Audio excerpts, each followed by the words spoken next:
Konnichiwa YouTube! Welcome back to Archeage 2.0 and I am your host OnlyOneShinobi. Today we're out here in Mahadevi. I'm bringing you a look at where to find wild trees.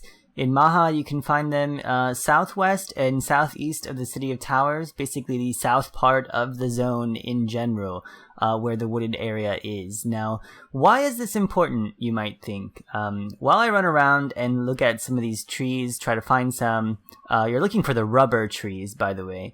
I've been out here for 5 minutes, already got some logs, and I thought I might as well share this with you. So, on a fresh start server, one of the things that is really a limiting factor is not actually taxes, or for patrons, labor really isn't even an issue.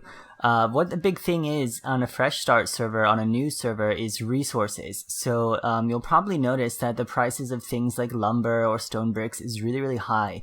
And if you don't have lumber, you don't have a house. And if you don't have a house, you can't plant trees. It means you can't get more lumber. So it's this never-ending cycle of how the hell am I supposed to get enough resources to build my first thing. So there are ways to do it. Obviously, you can rush your farm, get 1 stack of lumber and start growing trees, which hopefully by now you have done already. At this point in the game, we're at almost the end of the first week, and hopefully you have a farm by now.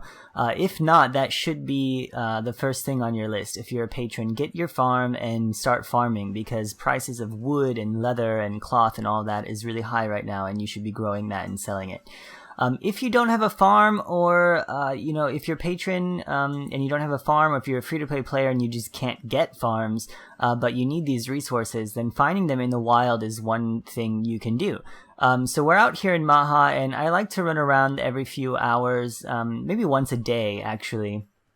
I've been doing it once a day, and look for these rubber trees. So you'll notice we already picked up a couple, and this is a really good source of lumber for you to find some logs in the wild. Now, obviously there are other people running around looking for these things as well, so the faster you can run, the better. So I like to take Songcraft with me while I'm doing this, and this helps me just move around quicker than anyone else.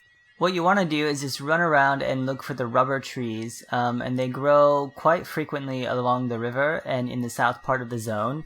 And they don't have such the longest cooldown, so you could probably come out here 2 or 3 times a day depending on your schedule, a few hours each. Make sure that you note the timers, that you know when they're gonna pop, and then you can go ahead and come back and get them when that's possible. So I'm gonna keep looking around.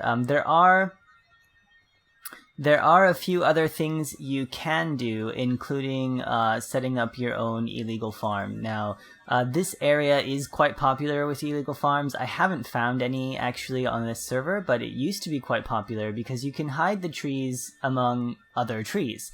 So just move your mouse back and forth as you're running around to look for them.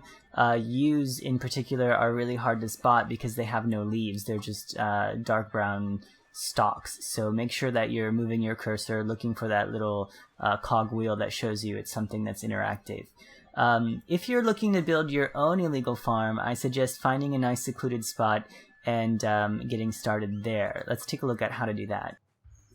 Okay, so here I am getting set up in my own illegal area. I've chosen a place that's kind of difficult to get to, and so I'm not going to show you how to do that, just in case. And it's kind of secluded and there's lots of cover. So what you're going to want to do then is find a place like this, a place that you trust, that you think is far enough out of the way that no one's going to find it, and then plant smart. So a lot of people just plant their stuff out in the open in big swaths, and it's really easy to see and come to. So if you've got a large guild, that's okay, but I'm going to sort of bury these trees underneath other trees. So yew trees are really hard to see, actually.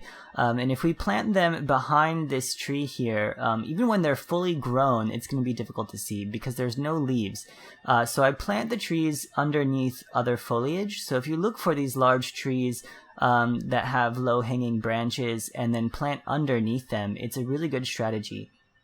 You can also plant things under here like chickens or turkeys or goats, cows if you really want to, cotton. You can plant anything really underneath a tree foliage. It's basically the smart way of doing planting. Now, you're not going to be able to plant like 100 things here, of course, but for a little boost in resources, this is the way you're going to want to do it. I think, anyway. Just note that every piece that you plant out here costs labor, so you're basically doubling your labor cost when you do this, so it's not really labor efficient. However, if you don't own land or you can't own land, then this is one of the only ways that you can do that. The other way that you can plant would be to use public farms, which I also have been doing, but this way you can plant more at once.